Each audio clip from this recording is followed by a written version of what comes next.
함께 합독한 오늘 빌립보서 3장 7절부터 9절 말씀은 기독교 복음의 핵심 혹은 정수 가장 중요한 부분이라고 보복해도 과언이 아닐 겁니다. 사도 바울이 빌립보 교회 성도들에게 이 중요한 기독교 진리의 정수를 증거했던 이유는 본인이 감옥에 옥중에 갇혀 있지만 자기가 처해 있는 상황보다도 예수 그리스도 안에 있는 자기, 예수님 안에 있는 자신, 이게 얼마나 복되고 영광스러운 일인가를 빌립보 교회 성도들에게 지금 가르치려고 하는 겁니다.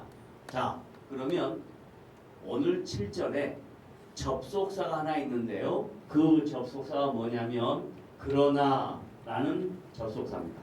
뭐라고요? 그러나 라는 접속사는 앞에 있는 내용하고 뒤에 있는 내용이 같다라는 겁니까? 다르다는 겁니까? 다르다라는 겁니다. 그러니까 앞에 무슨 이야기를 했냐면 바울이 자기가 누구인가를 설명했습니다. 나는 유대인 중에 유대인이다.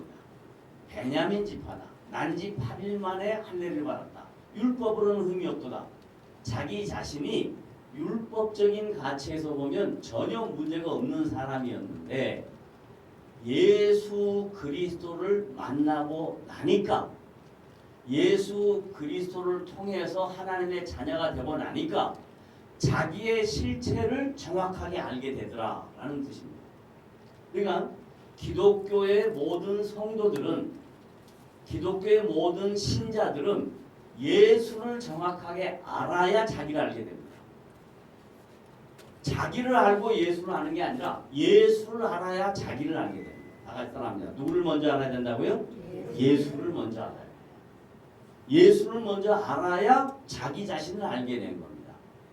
그런데 모든 타종교는 자기가 개인이 신께 찾아가는 종교예요. 근데 기독교는 신이 우리에게 찾아왔단 말이에요. 하나님이 우리에게 찾아왔어요. 그래서 찾아오신 그분을 만남으로 자기를 알게 되는 거예요. 이걸 모르면 자꾸 기독교를 타종교처럼 열심과 자기의 충성과 자기의 헌신으로 신앙생활을 착각해요. 그게 아니고 하나님이 나 같은 사람에게 성령으로 인격적으로 찾아오셨다. 그래서 내가 예수님을 만났다. 내가 죄인인데 이 같은 죄인에게 하나님의 아들이신 죄 없으신 예수님이 찾아오셔서 나의 죄를 용서하셨다. 이게 기독교의 시작이에요. 따라합니다. 하나님이 누구에게 찾아왔다고요? 어떤 나에게? 죄인인 나에게 찾아오신 거예요. 죄인인 나에게. 죄 없으신 하나님의 아들이 죄인인 나에게 찾아와서 나의 죄를 없다고 하시는 거예요. 나의 죄를 씻어주신 거예요. 나의 죄를 맑게 하신 거예요. 그리고 나와 하나님과의 관계를 인격적으로 회복시켜 주신 거예요. 그게 기독교입니다. 그래서 바울이 그걸 깨달은 거예요. 그 전까지는 바울은 어떤 사람이었냐면 여러분이 잘 알듯이 앞에 있는 내용, 지난주의 내용이 뭐였냐면 빌립보 교회 성도들 중에 율법을 강조하는 유대인 그리스도인이 있었어요.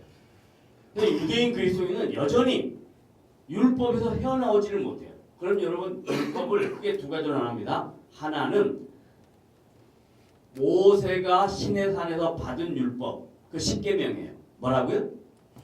십계명. 모세가 시내산에서 하나님께 받은 율법, 십계명입니다.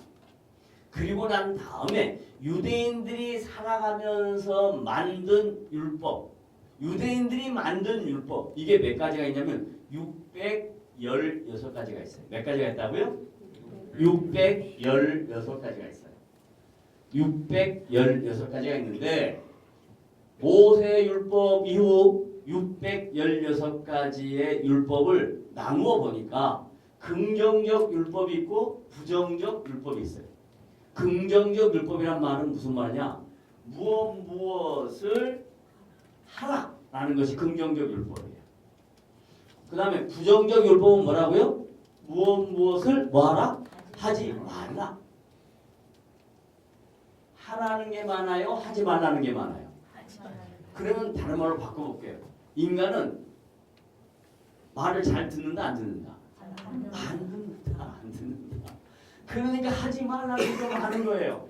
그런데 이게 너무 상징적인 얘기지만 하지 말라는 게 몇 가지라고요? 이게 뭐예요? 365가 1년.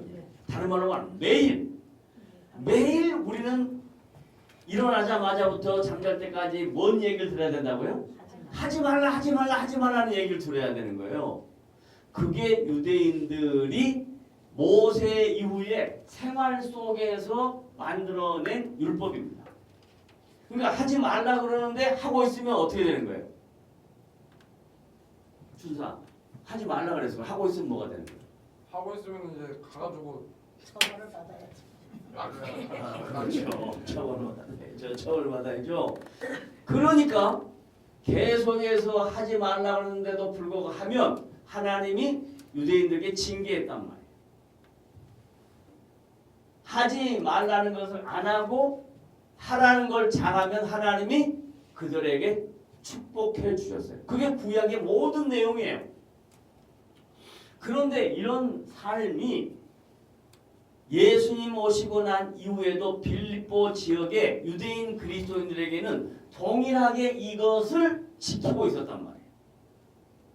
그래서 빌립보 교회 성도들 중에 유대인 그리스도인들은 이 긍정적 뭐뭐 하라는 251가지와 부정적 뭐뭐 하지 말라는 365가지를 지켜야 된다고 생각했어요. 그러면서 자꾸 율법을 강조해요. 그러니까 바울이 아니야, 예수 믿는 건 이제 율법을 완성하신 예수님, 하나님의 아들로 오신 그분이 모든 율법을 뭐 했다? 완성하셨다. 따라서 예수님은 뭐 했다? 모든 율법을 완성했다. 뭔 율법? 모세 율법과 616가지의 율법적 명령을 다 예수님이 뭐 하셨다? 완성해버렸다. 더 이상 그 율법의 의미는 예수님 안에서 다시 재해석돼야 된다. 이런 뜻이에요. 율법이 필요 없단 말이 아니에요. 율법은 필요하지만 율법의 조항대로 문자 그대로 적용되는 게 아니다. 예수님 안에서 다시 재해석되어야 된다라는 뜻이에요. 그래서 이제 사도 바울이 빌립보 교회 성도들, 특별히 유대인 그리스도인들에게 뭔 얘기하냐면 그러나 앞에 내용하고 뒤에 내용이 달라. 어떻게 다르냐? 예수님이 모든 율법을 완성하셨기 때문에 기독교 신앙은 예수님 중심이 돼야 된다. 모든 것이 예수님 중심이 돼야 된다. 그러면 다른 모든 것은 뭐냐? 이 세상의 모든 것은 전부 다 오늘 본문에는 뭐라고 얘기하냐면 배설물이라고 그랬어요. 배설물이 뭐예요? 아침부터 그런 말 하기 좀 그러네. 배설물이에요. 그러니까 가치가 없다라는 의미예요. 의미가 없다라는 얘기예요. 그런데 여러분 잘 생각해 보세요. 만약에 그걸 못하면, 배설을 못하면 어떻게 되는 거예요? 몸에 문제가 생기잖아요.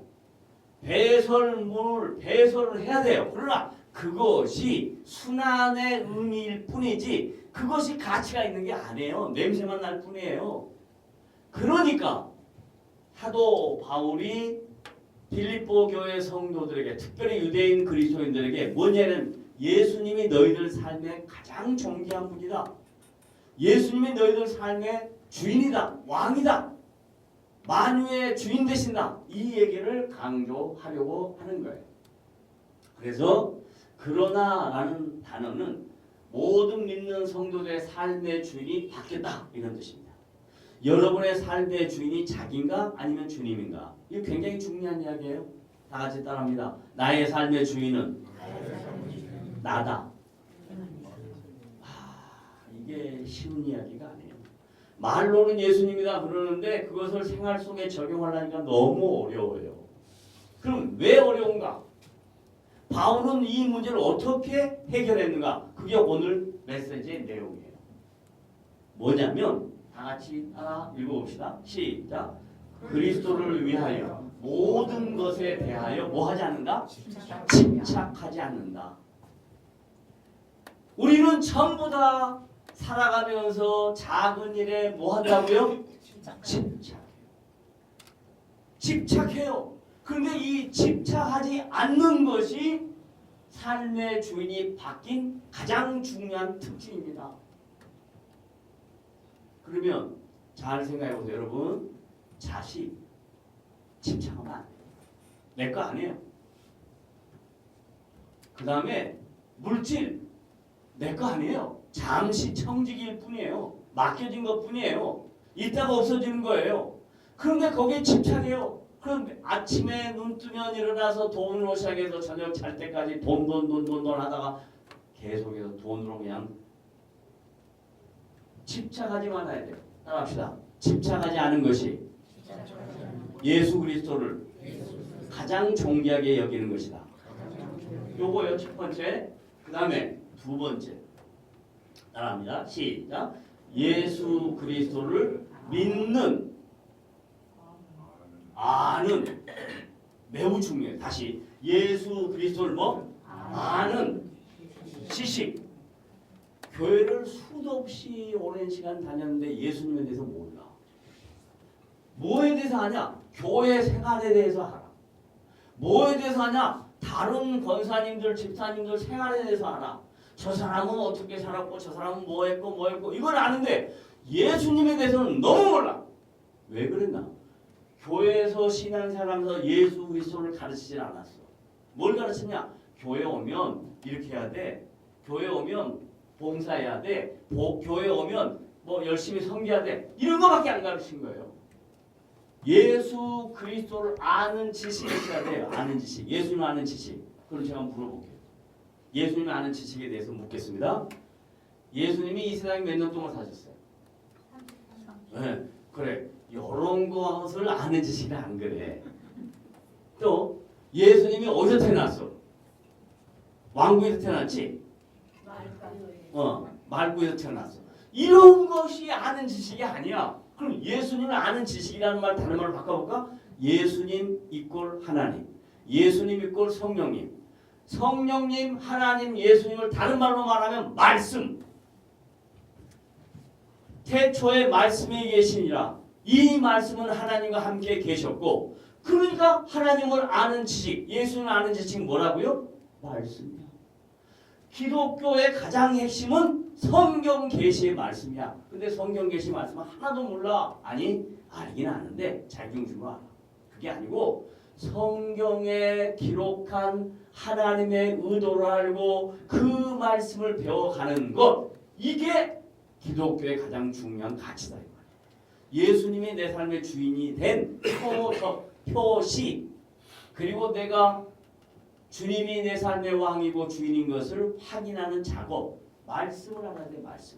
따라합시다. 뭘 알자고요? 말씀을 알자. 그럼 말씀을 하려면 자꾸 듣고 보고 해야 돼요. 연세 드신 분들은 보기가 어려워. 그럼 듣기라도 하세요. 듣기라도. 계속 듣기라도 하세요. 그 다음 넘어갑니다. 넘어가요. 이제 사도 바울이 고백하는 의. 여러분 예수 믿고 신앙생활하고 교회 성도가 되고 하나님의 자녀가 되면 뭐라고 하냐면 여러분은 죄인입니까? 의인입니까? 그러면 예수님 안에서 의인입니다. 그래요. 그죠? 예수님 안에서 나는 의인이다. 시작. 다시. 나는 예수님 안에서 뭐다? 의인이다. 그러면 거기서 말하는 의인은 뭐냐? 바른 일을 하는 사람이다.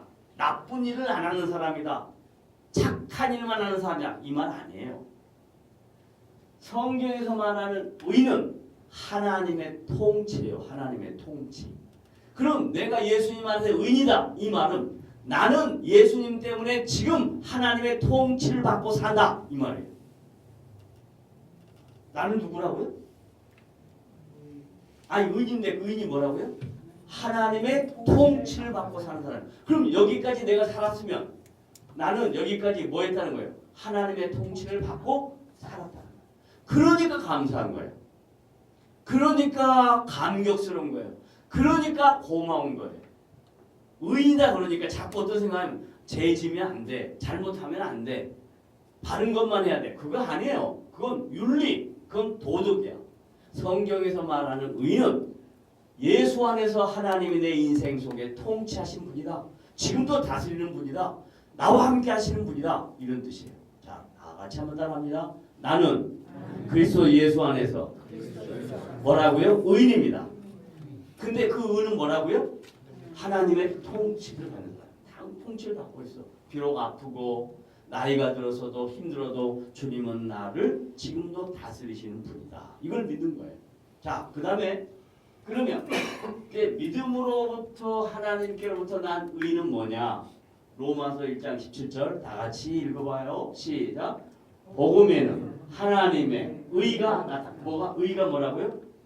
통치가 나타나서 믿음으로 믿음에 이르게 하는. 여기서 믿음이란 예수 그리스도를 하나님의 아들로 믿는 것으로 여러분의 믿음의 주체가 된다 이 말이에요. 이르게 하나니 기록된 바 오직 뭐는 의인은 하나님의 통치는 뭘로 말미암아 믿음으로 말미암아 살리라. 그러니까 하나님이 지금도 나를 통치하고 있다는 것을 믿어야 돼요. 이것이 너무너무 중요해요. 하나님이 지금도 나를 통치하고 계신다. 이걸 믿어야 돼요. 두 번째 로마서 3장 26절 시작.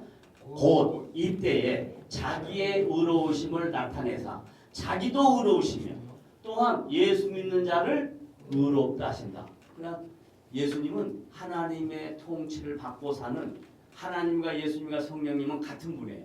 이분이 누구를 통치하시냐? 예수 믿는 우리를 통치하고 계신데요. 마지막 로마서 3장 28절 시작. 그러므로 사람이 의롭다 하심을 얻은 것은 율법의 행위에 있지 않고 우리의 잘잘못에 있지 않고 뭐에 있다? 믿음으로 되는 줄 우리가 인정하노라. 아멘. 여러분이 예수 그리스도 안에서 의인 되는 것을 믿으시길 바랍니다. 여러분이 예수 그리스도의 통치를 받고 있는 성도인 것을 믿으시길 바랍니다. 이걸 지금 사도 바울이 빌립보 교회 성도들에게 쓴 거예요. 왜? 빌립보 교회 안에는 유대인 그리스도인이 있었단 말이에요. 근데 그 사람들은 계속해서 모세 율법과 616가지의 율법에 대해서 헤어나오지를 못해. 그래서 교회만 오면 맨날 남보고 너 율법 안 지켰지? 하지 말라고 하는데 왜 했어? 너 왜 하라는데 안 해? 이런 지적질만 하고 있는 거예요. 그게 지금 우리가 신앙생활하는 21세기의 교회의 모습에도 너무 많이 드러나고 있어요. 그래서 빌립보서 3장 7절부터 9절 말씀을 통해서 우리가 배워야 할 것은 예수님 안에서 세상의 모든 것은 별 의미와 가치가 없다. 그건 다 순간적인 것들 뿐이다. 이건 배설물이다. 의미가 없다. 그러나 예수님을 아는 지식이 가장 고상하다. 하나님의 말씀을 깊이 묵상하고 깨달아 알아서 그분의 통치를 받고 사는 것이 가장 고상한 일이다 이 말이에요. 그럼 여러분이 누가 여러분을 평가할 때 당신은 고상한 인생을 살고 계십니까? 라고 그러면 여러분 어떻게 생각하냐면 아침에 일어나고 멋있게 커피 한잔 촥 하면서 또 아침에 좋은 음악 들으면서 그 다음에 모든 문제가 없이 릴렉스하면서 사는 건 고상하고 생각. 웃기는 소리 하지 마요. 진정한 고상은 예수 그리스도를 알고 그 예수 그리스도가 내 인생의 왕이시고 주인 되셔서 나를 통치하고 있다는 사실을 믿고 사는 사람, 그 사람은 고상한 사람인 줄로 믿으시길 바랍니다. 아멘. 그러므로 여러분은 고상합니까? 안 합니까? 고상합니다. 고상합니다. 예수 믿고 예수 통치받고 사는 모든 성도는 고상한 성도들이라는 것을 믿으시고 내 인생이 의미 있는 인생, 가치 있는 인생이 되어서 바울이 빌립보 교회 성도들의 권면한 권면을 오늘 우리가 받아서 내가 예수 그리스도를 아는 지식, 그것이 가장 내 삶에 의미 있는 것이다, 가치 있는 것이다 믿고 돌아가 일주일 동안 여러분의 인생 속에 주님을 깊이 아는, 주님의 통치를 깊이 받고 사는 복된 성도들이 되시기를 주님의 이름으로 부탁을 드립니다. 아멘. 기도합시다.